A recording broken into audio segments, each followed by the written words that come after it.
Welcome to It's All About the Questions, where learning to ask the right questions can help you achieve lifelong success. Now, here to help you ask all the right questions is award-winning author, international speaker, and business strategist, Laura Stewart. Good morning, afternoon, and evening, everyone. It is a beautiful day in Vero Beach, and I know my mom sent the blue skies today.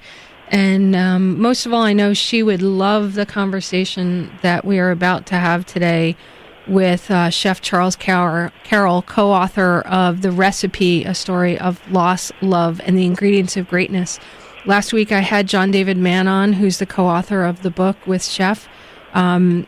This is a special day for me because today is launch day for The Recipe, and I'm so honored that Chef and John allowed me to be part of this day.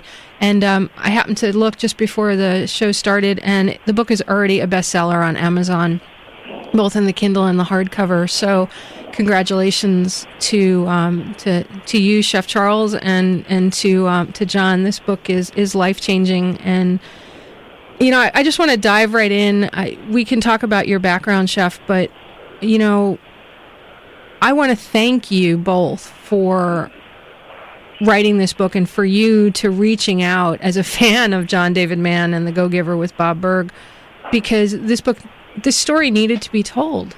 And especially in the world today with everything going on, this book is a story for the ages. Well, thank you so much for having me on your show, Laura. I mean, I'm honored to be on your show, and you know, you got me all emotional now because I'm not the computer guy. I'm not the guy who looks up all the facts and stuff. So it's emotional for me to find out that we're already a bestseller, and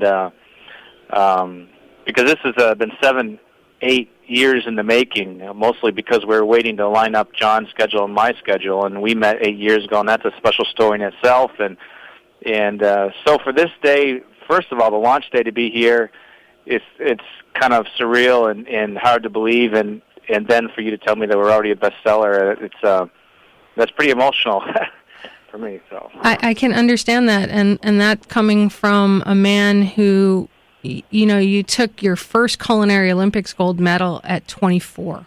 You've been in 8 different Olympics over 3 decades. You've done amazing work with the U.S. troops. I mean, on your spare time, you went to Afghanistan, put on a show, and cooked a meal for 5,000 troops. So to hear how emotional you are about this just says to my listeners and myself how much this book means to you.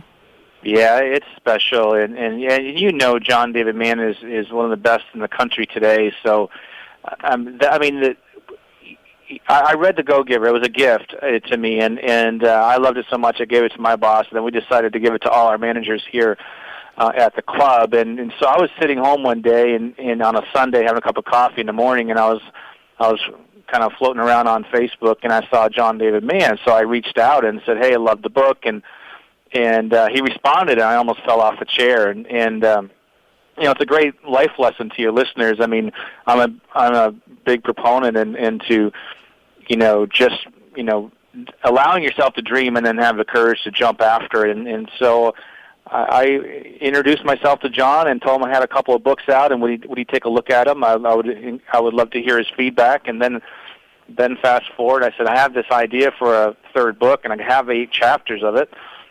I would love, you know, I'd be honored if you would consider that. And we talked about it, and from day one, he loved the idea. So, I mean, it's pretty magical, really, how the whole thing is happening. And now 8 years later, we're talking on launch day. So, I am very, very proud, and it's a big day. It's a big day. Well, I want to just read just an opening couple of lines from the book, because I think it sort of sums up your life philosophies and John's and even me to some point, but it's just so powerful. So one second here. Okay, always be hungry, Owen, the chef said softly. Don't ever let life just wash over you. Savor it. Every smell, every taste, every sound. That's rule 1, Owen. Taste everything. Mm-hmm. That yeah. You know, where did this idea of these, for those who are listening, the book is a parable book, similar to like The Go-Giver, in terms of how the story unfolds. It's a young boy named Owen, but there's ingredients of greatness, and there are rules in the book. The first one's taste everything. How does this taste everything relate to your life? I mean, you're a chef, so obviously taste in all forms is important. But where did that come from?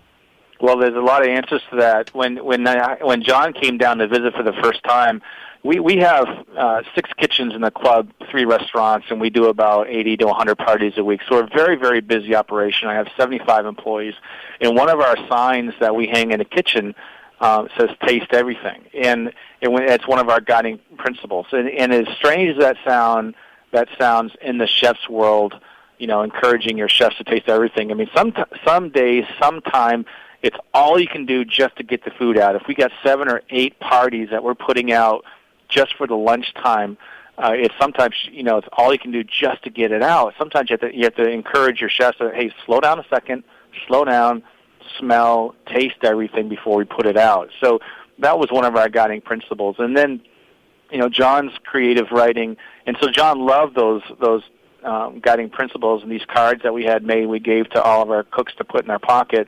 And so, he took those and wove a lot of those into the story. And so then we have the chef's rules of the kitchen, and then we relate that into the chef's rules for living. And I think both you and I can appreciate that rule number 1 for living, savor every moment. We're put on this earth, not for a lot of, it's not a long time. And I'm enjoying my life right now so much. I got 4 or 5 or 6 projects that we're throwing up into the air, and I'm just counting my lucky stars every single day, and I say thank you every day when I wake up. I open my eyes, I jump out of bed, I say thank you. You have to. I think that there's a lot of people, and maybe some of your listeners out there that don't believe in miracles until they need one.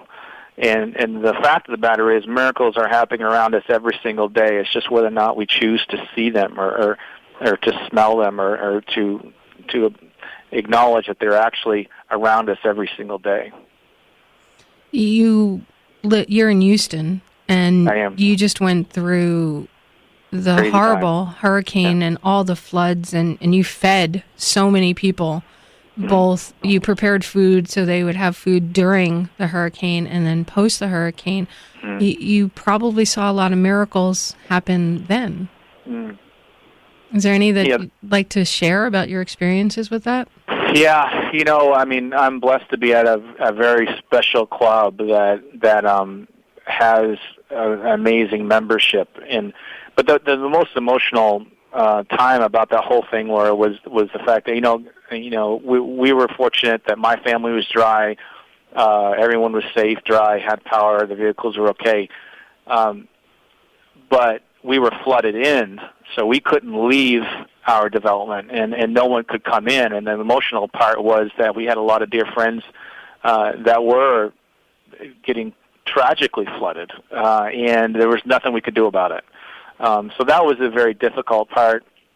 And then after the storm, it was over. We rushed in, and we were working on, because we had a small team that stayed at the club for 4 or 5 days straight, and we came in and make sure that they were fed, and we sent out hundreds of meals over the 4 or 5 day period there to the emergency responders, first responders, and then starts the rebuilding. We had 30 employees that were affected by the storm, and 11 that were catastrophically affected, meaning they lost everything. And the only thing they had was their clothes on their back. So, but the membership's amazing, and we have rallied everybody together and got them back on their feet and got them into a new place to stay and got some furniture for them, and so we just it's pretty amazing, crazy time. The world is so chaotic right now, and one of the opening sequences in the book, Owen is sitting with, he doesn't know it at the time, but it's Chef. He just doesn't realize who the gentleman is at the time. And he has him eat a hot dog. And hot dogs were my mom's favorite food. Yeah, especially, mine too. Yeah, especially with sauerkraut, and they had to be a Nathan's hot dog. That was the preference. She would talk about them all the time. And reading that segment where he had to be present as he was tasting that hot dog reminded me, and reminds me to this day, even thinking about it, of the joy my mom had from a simple thing like eating a hot dog. Yeah, I love that you picked that out of the book. It's one of the first things that we talk about. And what I love about that, Laura, is that the boy is in pain. And I'll tell your listeners right off the bat that the boy is mad at the world. He loses his dad at a very young age, and he's mad at the world. He's mad at God. He can't understand why this is happening. His dad was a young guy, and so he's spiraling down and getting himself in all kinds of trouble and with school and everything else. And a crusty old military chef that owns the diner sees this happening, and so he reaches out to help the boy. And so the boy comes into the diner, the scene that you're talking about. He sits him down, and he asks him to taste the hot dog, and the boy's mad. He says, "It's a dumb hot dog. What are you talking about? What's it taste like? I don't understand. Why are we talking about this?" He said, "Really, tell me what it tastes like."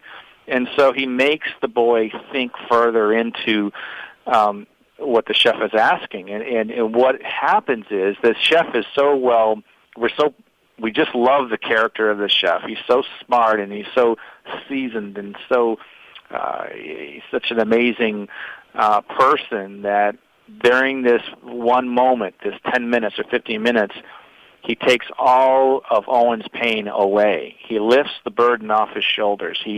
For that 10 minutes, he forgets the pain that he has inside him, and he's brought back to what I would call a food memory, and of the ballpark and the crack of the bat, and sitting there with his dad, and his dad having his heavy hand on his shoulder, and celebrating the baseball team, and he could smell the hot dog. And so that kind of sets up the entire book, where the great knowledge of the chef and how he was able to have such an impact on Owen. And with that, we're going to have to go into our first commercial break, but it's great because you just took me back to a food memory with my mom. So we'll be right back with Chef Charles Carroll. Charles, I just got an email from John, and I said I was going live with you in a moment, and he sent back, "Oh, he's a gem, a gentleman, a peach, a dude."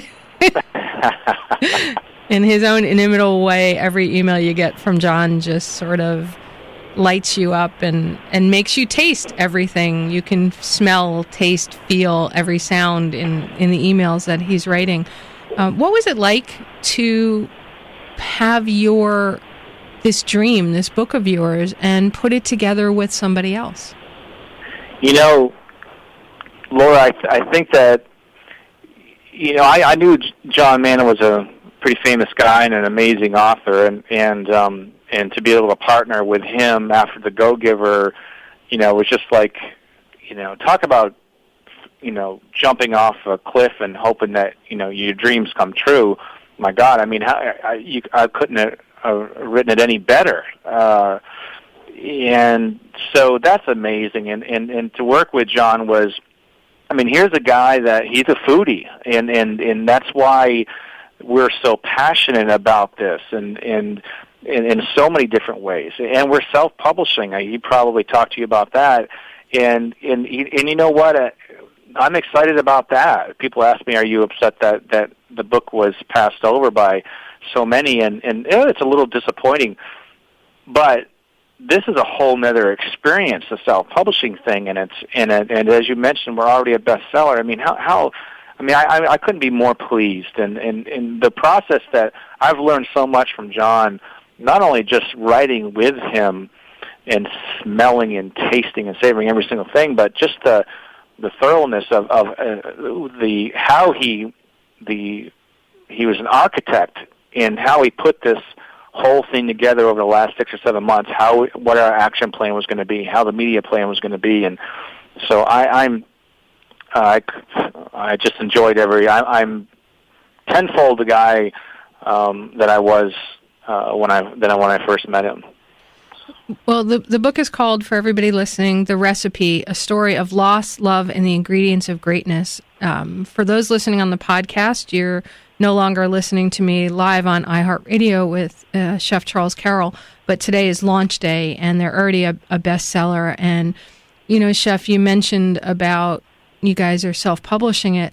You had over 42 publishers comment on the book, say this book needs to be published, but they couldn't figure out, because traditional publishers have to pigeonhole. That's what they do. Like, they passed over, how many of them passed over Harry Potter for the same reasons?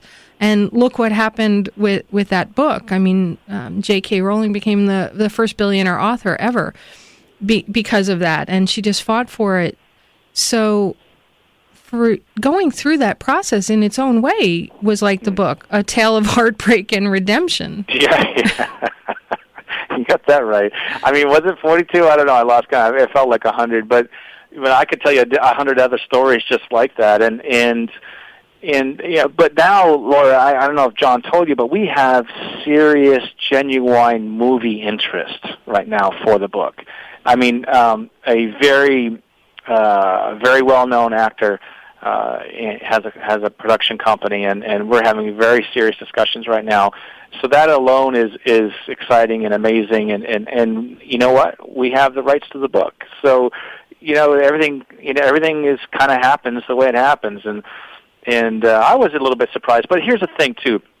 The publishers were saying, we love the book. You should see the reviews from the publishers. They were emotional about it. They loved it. It stayed with them in all these wonderful comments. But as you know, in the publishing world, there's a business. It's a business, and they have to have a business plan. And they couldn't pigeonhole the book to fit. There's not a category in Barnes & Noble, as John puts it, for life lessons, parable, food story. That doesn't exist. And so when everybody asks me, who's the book written for, it's written for anybody who eats food, anybody who enjoys food, and enjoys life lessons. I mean, to me, that's everybody. And that's what's going to make the movie so fantastic. And I wrote the book originally 8 years ago, to be a movie with the movie in mind. So if you think about what are some of the great food movies, I can come up with usually 5. Under the Tuscan Sun. Exactly, is one. The most recent one, the more modern one, Chef or Ratatouille. Oh, yeah. Julia. The 100-Foot Journey. 100-Foot Journey is probably my all-time favorite. So there you have it. And so this book, I think, is going to be, of course, I'm prejudiced, but I think it's just going to be amazingly successful, and it's going to be a fun movie if we can get it to that point. I have goosebumps all over my hair is totally standing on end as we were talking about it. And I know he doesn't do these kind of movies, but I can picture, I don't know why, but Mark Harmon in the role of Chef. It's totally not his thing, but like his presence and who he is as a person. But there's so many others, that would be amazing in it. The book really is so special. I mean, you don't even have to be a foodie, but you guys put so many recipes in here. How did you even decide what to put in? Well, I had a lot of videos and a lot of material and stuff, and John was kind of going back and forth, and we just talked about it. And once John starts writing and taking what we had, John's an author, and I mean, he's a pro. I have 2 other books, Leadership Lessons from a Chef, Finding Time to Be Great, and the other one's called Tasting Success. And those are, I'm proud to say, in over 70 schools all around the country and parts of the world in the hospitality business, how to build your team and those kind of things. And the Tasting Success is written for students on how to be successful before, during, after school. But I wanted to write this book that would be a movie, and I wanted to write a book that was going to be in every airport around the world. So I mean, but you know, I guess I'm an author, I'm a writer, but John's the pro. You know, I mean, he took my color. My black and white version and made it color, high def, 3D, widescreen. I mean, he just blew it up, and so that's John's the pro. Yeah, but John puts together what you created, right? Mm-hmm. It's like the sous chef can take pieces and put it together, but mm-hmm. it takes the chef, that team. Mm-hmm. You as the lead and all these other pieces to plate and deliver something mm-hmm. that is memorable. Yeah. And I mean, John's a foodie, and I mean, you're right, and we worked hard on it together, and we both have our jobs. Right. We have. I'm working on the food end of it and doing a lot of the front of the house stuff, the marketing and we're going to finish that thought right after we go to the national news. We are here with Chef Charles Carroll. We'll be right back. The recipe, ingredients of greatness. We are back live on iHeartRadio with Chef Charles Carroll, co-author with John David Mann of The Recipe, a story of loss, love, and the ingredients of greatness. Chef, the first half of the show was, I had goosebumps. My hairs were standing on end. It's just, I can feel my mom here when we were talking about the hot dogs. So mm-hmm. I had my moment with Mom, who's in heaven. This book, which is launch day, congratulations to both you and John, who I had on last week. There's so much in the book that is a lot about not giving up mm-hmm. and moving through grief, moving through love, and finding out who you are. How much of the book is autobiographical? Laura, that it's not about me, but there is a lot of true things in that book that I either have seen or has happened to me or I know about. So there's a lot of stuff in there that is true. The Olympic gold medals obviously are true, and the scene of the office was the scene of my office, the scene of the kitchen. My dad owned a diner in St. Johnsbury, Vermont. That's the Brownstone. It's real. It exists. In fact, it was called Mapletown Dinette. So John was creative enough to preserve the name and called the town Mapletown.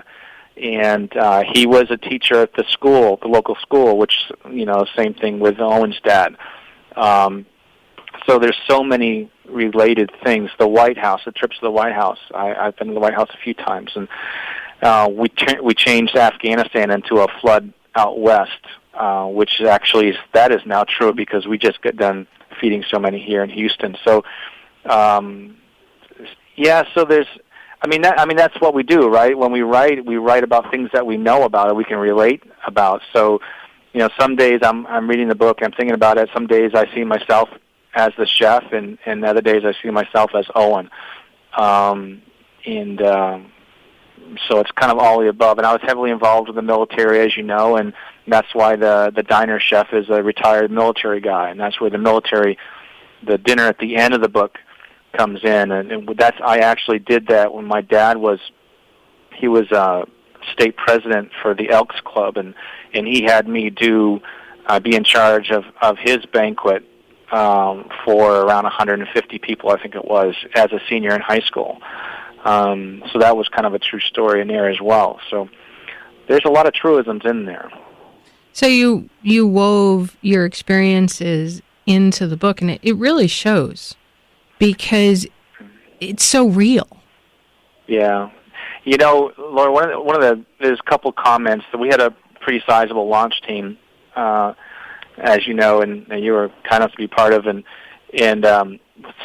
there's two comments that I'm very, very proud of that we heard many, many times, and one was that after they got done with the book, it stayed with them for 2 or 3 weeks after. They just loved the book. It was emotional. They loved how it was full circle, but it stayed with them, resonated with them for several weeks after they read the book. And the second thing was that it was so real. It seemed so real. The food and the sounds and the food, the steps that they took in the cooking.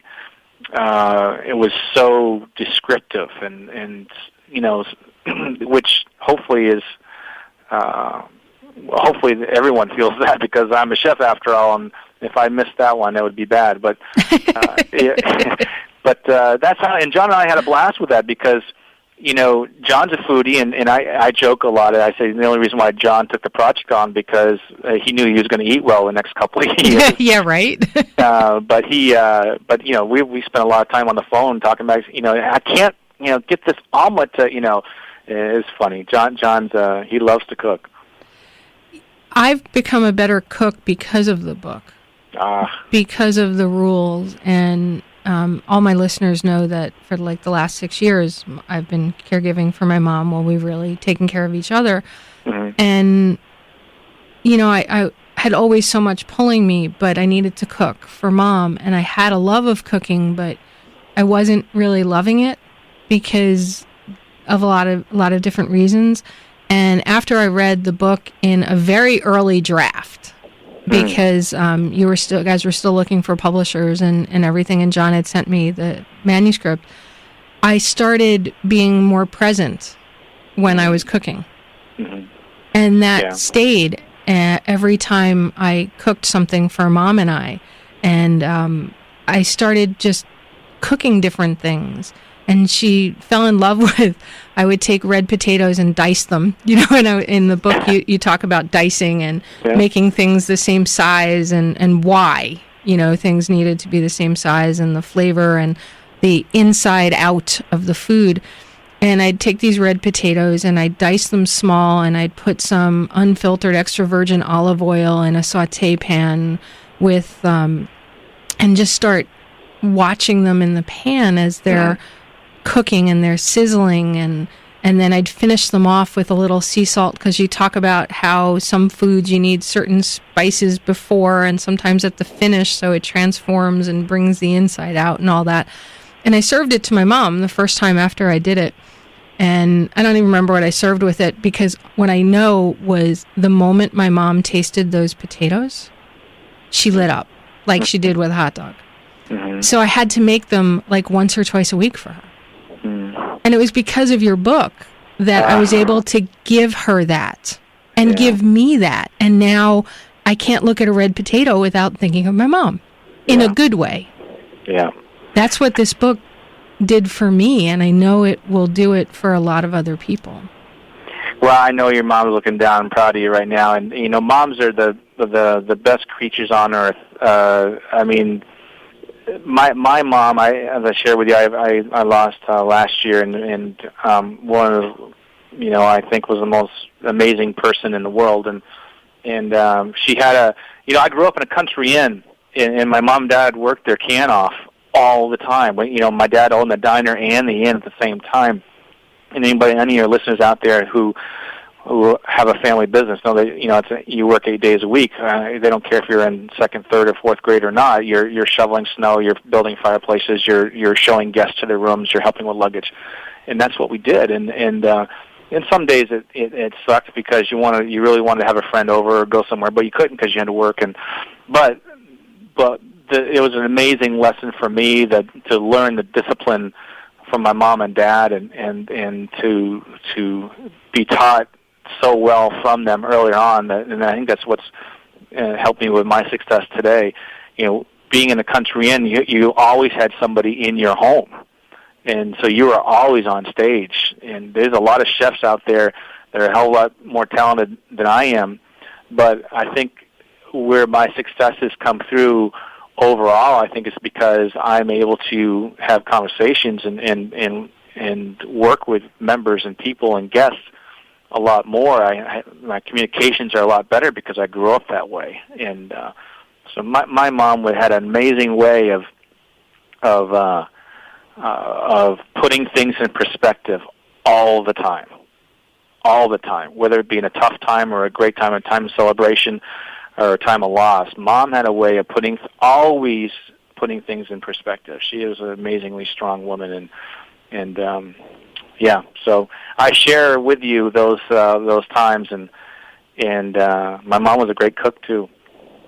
It sounds like your parents taught you well, and your mom, and it makes me think of one of the other rules in the book. I'm not exactly sure how I can't think off the top of my head right now how the rule plays out, but it's pay attention to the little things, and the big things take care of themselves. Yeah.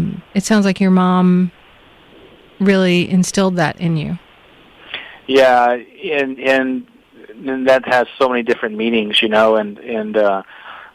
because you can't forget about the little things, and you can use that towards anything in life. I mean, you can't be an executive chef before you become a cook. You can't, and a lot of times in today's generation as well, everybody wants to have the chef's jacket with the title on it and the logos, and they want to have the salary in the corner office, or whether it's in hospitality or whatever business. And they don't want to take the steps; they want to take the elevator to the top of the building. You have to learn the craft. You have to get a foundation, a rock solid foundation, before you can be something great. So taking care of the little things is most important. And there's one great scene in that book, in our book, that when Mad Dog, he was a crazy breakfast cook, an amazingly disciplined breakfast cook. When he went in to interview with a chef, he walks in and to go to the kitchen to interview, and he sees a buster left a dirty coffee cup on the table, and he grabbed it out of habit. He grabbed it out of who he is. That's what he does. And the little things. So he cleared the table as he was making his way to the kitchen. He was just going for the interview. And the chef had already interviewed 5 really great candidates, all with great resumes, but instantly Mad Dog was hired because of who he was and how he acted. So that's you got to take care of the little things and the big things. What comes around goes around, right, Laura? I mean, you work hard and you make your dreams not just about you. You make them about others, and the more you dream big and make your dreams about other people, helping other people, the doors just start flying open all over the place.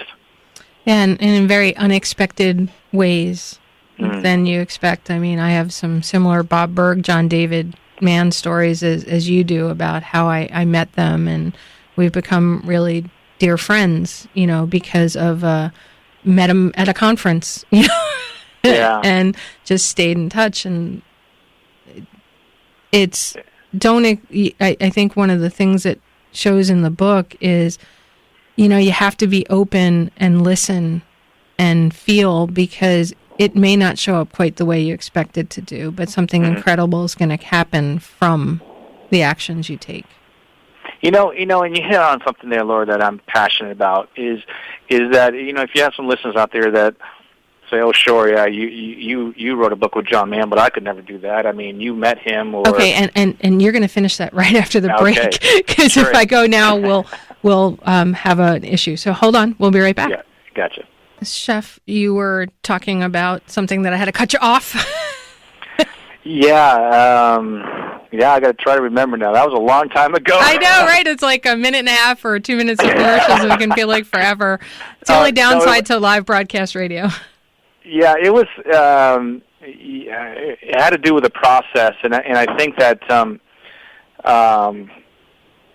I think the point I wanted to make, and I forget why I was making it, but to your listeners, that when they're dreaming and they're thinking about these things. I remember what it was. John David Mann. Chef Carroll. That's fine. He's written 3 books now, and he's with John Mann. I could never do that. Or sitting on on your couch at home and see somebody on TV. Well, I could never do that because I'm me, and they were born with a silver spoon in their mouth, or something like this. And I take great offense to that, at least myself personally, because I don't consider myself lucky. I think there's some luck involved here and there, but I don't consider myself lucky at all. I've busted my can and to get where I am today. I've had all kinds of things that never went my way. But Laura, I think the biggest secret here, the biggest life lesson I could share with your listeners is that I don't want to sound like a cliche. There's no such thing as failure, but I honestly believe that in my heart, because I've dreamed about so many wonderful things that have come to fruition, that have happened, but I started the dream all the way over on the left-hand side, and it was a 1. And, several months went later, and it's kind of like a 3 and a 4. Now all of a sudden, it's 8 months later, it's all the way over on the right-hand side, and it's a number 8.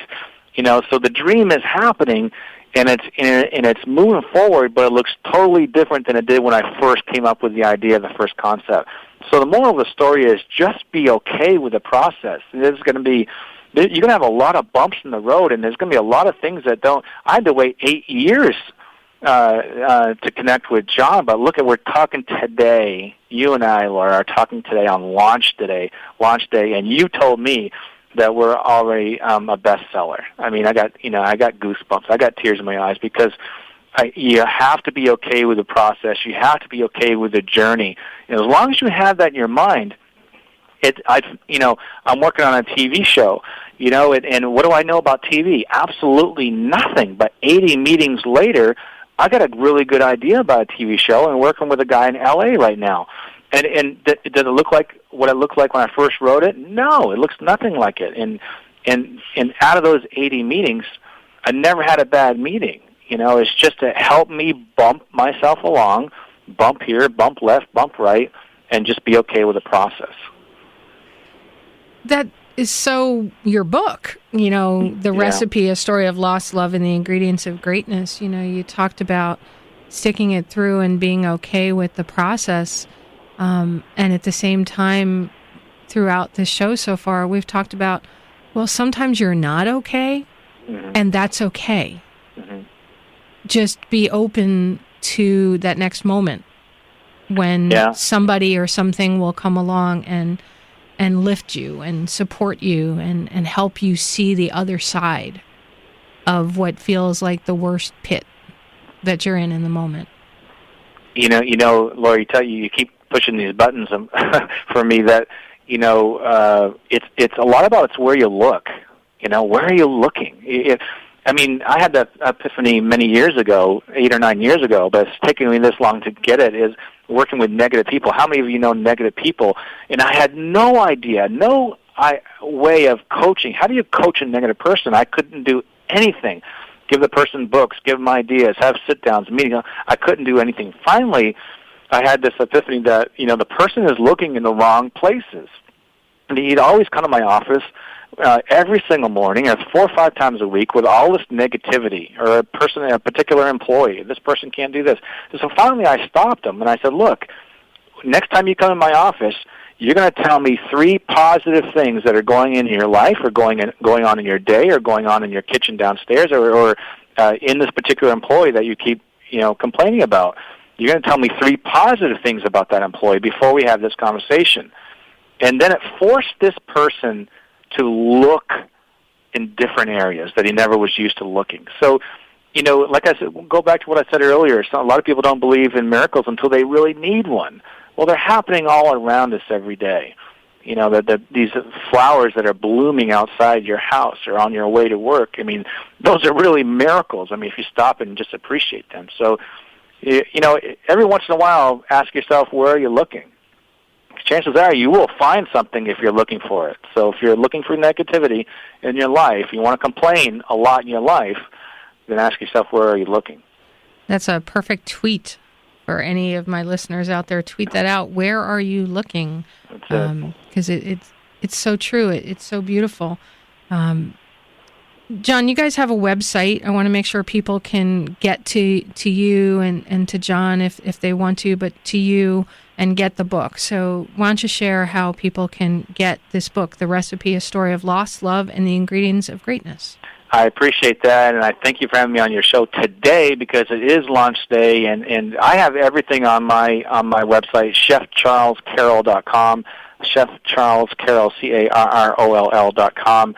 And we have a podcast that is doing amazingly well right now. It's also called The Recipe, A Celebrity Secret to a Successful Life, and that's going very, very well. I'd love to have people check that out. And the book is also the ingredientsofgreatness.com, theingredientsofgreatness.com. But you can find it either on my website or in that website or on Amazon. And go get it today and be a part of the as the movie develops. Yeah, absolutely. And if you're listening to us on the podcast, please get the book, whether you're listening to live on the podcast. I promise you that this is one of those books that will stick with you and stay with you. It's available wherever books are sold. The Recipe, A Story of Loss, Love, and the Ingredients of Greatness. And at the website, theingredientsofgreatness.com, you guys also have some videos and a whole bunch of really cool things up there. I know John just uploaded some 4-minute video just before the show. Yeah, that's right. There's some great video clips. We've done some really awesome filming, and unfortunately, a lot of it got sidebarred or sidestepped a little bit because of the flood. So we had some challenges there, but we're getting it done, and we've done a lot of the demonstrations of the food recipes in there. So that's all forthcoming. As I learned when my book, What Would a Wise Woman Do, originally launched, launch is more than a day. Launch is a lifetime. The book is always there, and it will surface when it's meant to. And right now, the world needs this book. So I want to thank you for your persistence of 7 to 8 years of having this idea and helping see it to fruition and being open to the path. Oh, you're so sweet, and I appreciate it very much. Well, I want to thank Chef Charles Carroll for being here on the show today, talking about the book, The Recipe, A Story of Loss, Love, and the Ingredients of Greatness. Please buy a copy and tweet out to me, email me, let me know how the book's changed your life and a memory that you have, a food memory that surfaces when you're eating something that maybe helps you reconnect with someone you love, or just something that lifts you up positively, because this book has helped me deal with the loss of my mom. So thank you, everybody. And remember, the right questions truly can change your life. So what are you asking today? Remember, hug someone you love today. Have a great day, everyone. You've been listening to It's All About the Questions, starring Laura Stewart. Connect with Laura at it'sallaboutthequestions.com and download a free workbook that will help you ask better questions starting today.